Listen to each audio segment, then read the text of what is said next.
Hi, I'm Dave Waddell.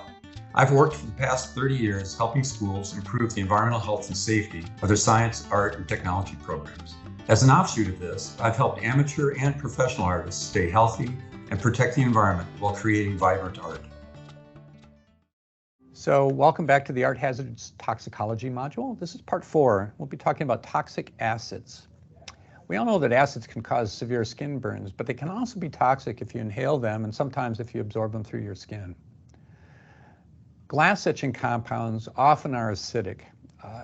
These are two commonly seen products, the Armor Etch you could buy at any craft store and the Velvet Etching Cream.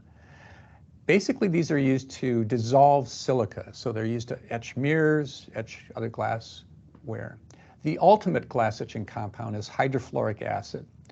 I often will find this in laboratories, but periodically I'll find people using this in art too. It dissolves glass very readily. Unfortunately, it doesn't behave like most acids in contact with humans. If you put a little bit of hydrofluoric acid on your skin and count to about 10, it won't be there anymore. It absorbs right through your skin without causing any damage to the skin.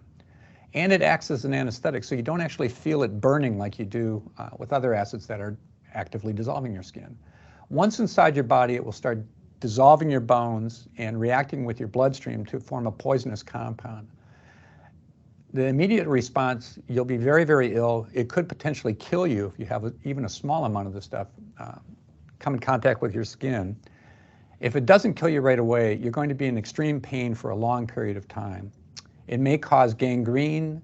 Amputations are not uncommon for people who get this on their skin.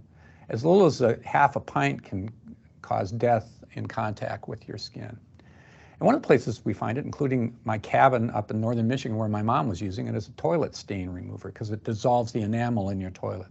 Very dangerous compound. Armor Etch is less toxic than pure hydrofluoric acid, but if you look at a safety data sheet for Armor Etch, it looks exactly like a hydrofluoric acid safety data sheet. And that's because if you mix the ammonium bifluoride in Armor Etch with water, it essentially turns into hydrofluoric acid. Anytime you're working with these products, you must wear gloves and seriously think about whether you want to use chemicals to etch glass rather than using a mechanical sandblasting type process. Another toxic acid that we try to keep people aware of is nitric acid. For printmakers, it's used for etching zinc plates. It's very corrosive, powerful oxidizer, but it's also very toxic, especially when it starts turning color. Over time, nitric acid breaks down and forms poisonous nitrogen dioxide. And this stuff is deadly poisonous by ingestion and by inhalation. If you inhale dinitrogen oxide, what you'll get is intense irritation in your throat, real burning, and then you'll feel okay for a while. And then maybe 3 hours later, all of a sudden, you're going to be having a great deal of problem breathing. And what's happening is you're getting pulmonary edema. Your lungs are starting to fill with fluid.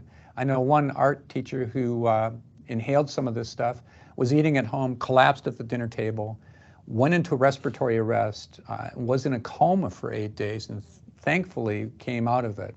But people die from breathing this stuff in. So if you're working with nitric acid, make sure you're using it up quickly. And if it turns color at all, dispose of it at our household hazardous waste sites. Don't try to keep using it.